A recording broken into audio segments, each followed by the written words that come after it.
ఇవాళ చిత్తూరు జిల్లాలో deputy CM Pawan Kalyan పర్యటిస్తున్నారు. అయితే పవన్ కళ్యాణ్ చిత్తూరు పర్యటనలో స్వల్ప మార్పులు జరిగాయి. షెడ్యూల్ ప్రకారం చిత్తూరు జిల్లాలో 2 రోజులు పవన్ పర్యటించాల్సి ఉంది. కానీ బిజీ షెడ్యూల్ వల్ల ఇవాళ ఒక్కరోజే పర్యటించనున్నారు. ఇవాళ ఉదయం గన్నవరం నుండి తిరుపతికి బయలుదేరనున్నారు. అక్కడ ఎర్రచందనం ఫార్మ్స్ పరిశీలిస్తారు. అటవీ శాఖ అధికారులతో భేటీ కానున్నారు. అనంతరం హైదరాబాద్కి తిరుగు పయనం కానున్నారు.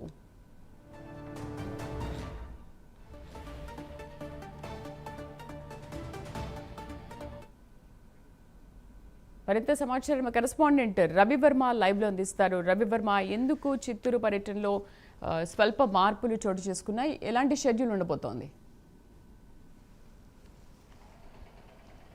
శ్రీదేవి, రాష్ట్ర డిప్యూటీ సీఎం పవన్ కళ్యాణ్ కాసేపటి క్రితమే గన్నవరం విమానాశ్రయం నుంచి తిరుపతికి అయితే బయలుదేరారు. గతంలో లాగా 2 రోజుల పర్యటన అయితే అనుకున్నారు, కానీ అనుకోని కారణాల వల్ల ఒకరోజు పర్యటన కుదించారు. ఒకరోజుకే పర్యటన అయితే డిప్యూటీ సీఎం పర్యటన కుదించారు. ముఖ్యంగా కుంకి ఏనుగుల శిక్షణా కేంద్రాన్ని కూడా పరిశీలించాలని చెప్పేసి 2వ రోజు పర్యటనలు అయితే పొందుపరిచారు. అయితే అనారోగ్య కారణం అనేసి అని చెప్పేసి ఒకరోజే పర్యటన అయితే కుదించారు.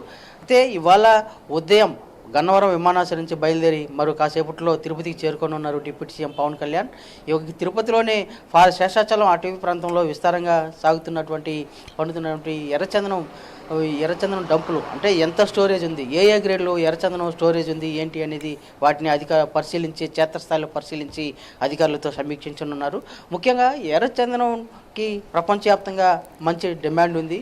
తదనుగుణంగా మార్కెట్ని ఈ ఎర్రచందనం గోడౌన్లో ఉన్నటువంటి ఎర్రచందనం మార్కెటింగ్ చేసుకుంటే ప్రభుత్వానికి కొంచెం ఆర్థికంగా తోడ్పాటు అందిస్తుందనే ఉద్దేశంతోనే రాష్ట్ర ప్రభుత్వం దీనిపై సమాలోచన జరిపింది. ఇదివరలోనే ఎర్రచందనం ఉన్న గిడ్డంగుల్లో సంవత్సరాల తరబడి గిడ్డంగుల్లో మగ్గుతున్నట్టు ఎర్రచందనాన్ని ఆన్లైన్ టెండర్స్ ద్వారా విక్రయించాలని చెప్పి కూడా ప్రభుత్వం నిర్ణయించింది. ఆ మేరకు ఇవాళ డిప్యూటీ సీఎం పవన్ కళ్యాణ్ స్వయంగా క్షేత్రస్థాయిలో, అంటే మామండూరులోను అలాగే మంగళంలోనే ఉన్న గిడ్డంగులను పరిశీలిస్తూ ఉన్నారు డిప్యూటీ సీఎం. అలాగే ఎంతెంత స్టాక్ ఉంది, ఏ గ్రేడ్లు, అంటే A grade, B grade, C grade అని 3 రకాల గ్రేడ్లు ఉన్నాయి. ఆ గ్రేడ్ల ఎర్రచందనం నిల్వలను పరిశీలిస్తారు. అలాగే వాటికి అనుగుణంగానే ఇక్కడ అధికారులతో కూడా సమీక్ష సమావేశం నిర్వహిస్తారు. జిల్లా కలెక్టర్ అలాగే ఫారెస్ట్ అధికారులతో సమీక్ష నిర్వహిస్తారు. వీటిని ఎప్పుడెప్పటి నుంచి నిల్వ చేస్తారు, ఏంటి, వీటిని ఎట్లా ఎక్స్పోర్ట్ చేయాలి అనే విధంగా అధికారులతో అయితే సమీక్షిస్తారు.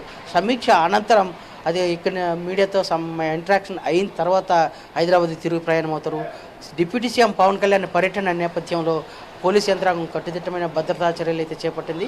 ముఖ్యంగా deputy CM celebrity, deputy CM హీరోగాను అలాగే డిప్యూటీ సీఎంగాను వ్యవహరిస్తున్నారు కాబట్టి అదే తమ అభిమాన నాయకుడు వస్తారనే భావంతో అంటే పబ్లిక్ ఎక్కువ మంది వచ్చే అవకాశం ఉందని భావించి పోలీస్ యంత్రాంగం కట్టుదిట్టమైన భద్రతా చర్యలు అయితే చేపట్టింది. తదనుగుణంగానే ఇవాళ డిప్యూటీ సీఎం పర్యటన అయితే ముందస్తు చర్యలు అయితే పోలీస్ యంత్రాంగం, అధికార యంత్రాంగం ముందస్తు చర్యలు అయితే చేపట్టారు. మరో కాసేపట్లో తిరుపతికి చేరుకొని ఉన్నారు డిప్యూటీ సీఎం పవన్ కళ్యాణ్. తన పర్యటన కార్యక్రమాలు కూడా ప్రారంభమవుతాయని చెప్పి తెలుస్తోంది శ్రీదేవి. అయితే రవివర్మ, ఈ నేపథ్యంలో పవన్ పర్యటన ఎర్రచందనం మాఫియాకు చెక్ పెట్టనున్నారా, అలాగే రాష్ట్ర ప్రభుత్వానికి ఆదాయ మార్గంగా అవతరించనుందా?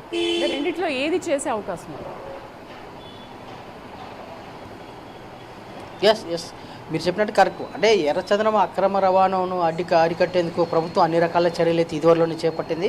గతంలో ఎన్నడూ లేని విధంగా గత 5 ఏళ్ల కాలంలో అక్రమ రవాణా యథేచ్ఛగా సాగుతూ వచ్చింది. అయితే ఎన్డీఏ కూటమి ప్రభుత్వం అధికారులకు రాగానే ఎక్కడికక్కడ ఫారెస్ట్ చెక్ పోస్టులను ఏర్పాటు చేసింది, పూర్తి స్థాయి కంట్రోల్ చేసింది, అక్రమ రవాణాను నియంత్రించగలిగింది. అలాగే సపరేట్ టాస్క్ ఫోర్స్ని ఏర్పాటు చేసి అక్రమ రవాణాకు పాల్పడుతున్న వారి మీద కేసులు పెట్టి వాళ్ళని జైల్లో పెట్టడం కూడా జరుగుతుంది. ఎక్కడికక్కడ పూర్తిగా కంట్రోల్ చేయడమే కాకుండా నిల్వలు ఎక్కడెక్కడైతే ఈ మాఫియా, అంటే ఎర్రచందనం మాఫియా నిల్వలు చేసిందో వాటన్నిటిని ఐడెంటిఫై చేసి వాటిని తీసి గిడ్డంగులో భద్రపరచడం జరిగింది. ఇలాంటి ఆ ఎర్రచందనం అక్రమ రవాణాకు పూర్తి స్థాయి కట్టడి చేయడమే కాకుండా భవిష్యత్తులో ఎవరు ఎర్రచందనం స్మగుల్ చేయాలన్నా కూడా కఠినంగా వ్యవహరించేలా ప్రభుత్వం చట్టంలో కూడా మార్పులు అయితే చేపట్టింది. తదనుగుణంగానే ప్రత్యేక యాక్ట్ను కూడా ప్రవేశపెట్టింది. అలాగే అదే కాకుండా ఎర్రచందనం సంరక్షణకు కూడా ప్రత్యేకంగా అంటే స్పెషల్ ప్రొటెక్షన్ ఫోర్స్ని కూడా ఏర్పాటు చేసింది ప్రభుత్వం. తదనుగుణంగానే చర్యలు చేపట్టింది. అలాగే ఇవాళ ఎర్రచందనానికి ప్రపంచవ్యాప్తంగా మార్కెట్లో మంచి డిమాండ్ ఉంది.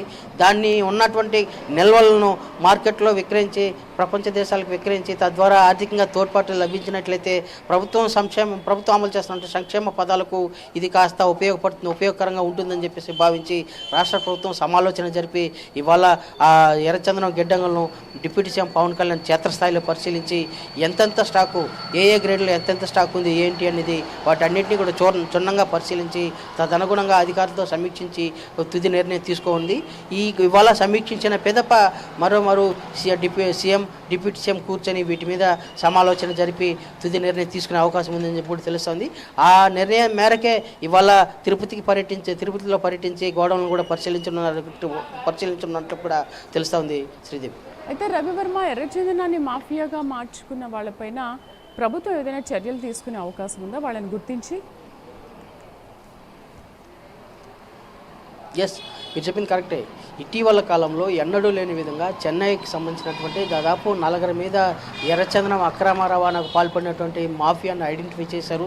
మనం చూడొచ్చు గత నెల క్రితమే ఢిల్లీలో దాదాపు 66 టన్నుల ఎర్రచందనాన్ని ఢిల్లీలో స్మగ్లింగ్ చేస్తారు. అదే ఇంకా అక్రమంగా తరలిస్తుండగా అక్కడ పోలీసులు సమాచారం ఇచ్చి టాస్క్ ఫోర్స్ ఇక్కడ పోయి తీసుకునేసి దాన్ని కట్టడి చేసి వాళ్ళని అరెస్ట్ చేసి తీసుకొచ్చిన సందర్భాలు ఉంది.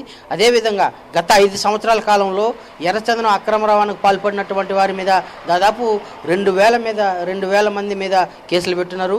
వారిలో కొంతమంది కూలీలు ఉన్నారు, కొంతమంది అక్రమంగా స్మగుల్ చేస్తున్నటువంటి ముఠా నాయకులు కూడా ఉన్నారు. అలాగే మనం వీటన్నిటిని పరిగణలోకి తీసుకున్నట్టే మనం గంగిరెడ్డి అనే సరే ఏడాది అంటే గత ప్రభుత్వ హయాంలో కూడా 2018లో గంగిరెడ్డి అనేసి ఇంటర్నేషనల్ స్మగ్లర్గా గుర్తించినటువంటి గంగిరెడ్డిని సైతం ప్రభుత్వం విదేశాల్లో ఉన్నటువంటి అతన్ని అరెస్ట్ చేసి తీసుకొచ్చి జైల్లో పెట్టినటువంటి సంఘటనలు కూడా ఉన్నాయి. ఆ విధంగా అన్ని రకాల చర్యలు అయితే చేపట్టడమే కాకుండా ఎక్కడికక్కడ కంట్రోల్ చేస్తూ వచ్చింది.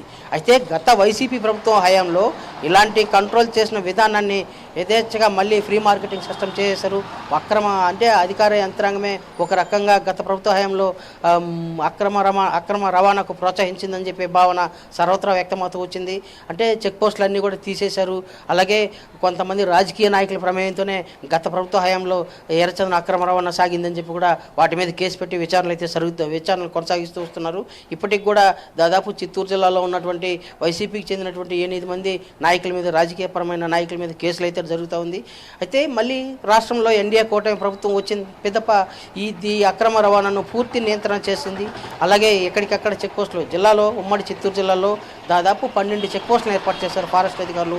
ఎక్కడికక్కడ అక్రమ రవాణాను అరికట్టడమే కాకుండా అంటే విదేశాలు చిత్తూరు బార్డర్ నుంచి అటు కర్ణాటక ఇటు తమిళనాడుకి తరలిపోకుండా చెక్ పోస్టులు ఏర్పాటు చేసి ఇక్కడ నియంత్రించగలిగారు. అలాగే సపరేట్గా టాస్క్ ఫోర్స్ సిస్టమ్ కూడా ఏర్పాటు చేశారు. వీటన్నిటి కారణంగానే ఇవాళ నియంత్రణ పూర్తి స్థాయిలో కట్టడి చేశారు. అలాగే ఎవరు అక్రమ రవాణాకు పాల్పడాలన్నా కూడా ఒక భయం కల్పించేలా ప్రభుత్వం అయితే అన్ని రకాల చర్యలు అయితే చేపట్టిందని చెప్పి తెలుస్తూ ఉంది. ఆ దిశగా చర్యలు చేపట్టడమే కాకుండా అమలు చేస్తూ ఉంది Sridevi. Right Ravi Varma, thank you for the updates.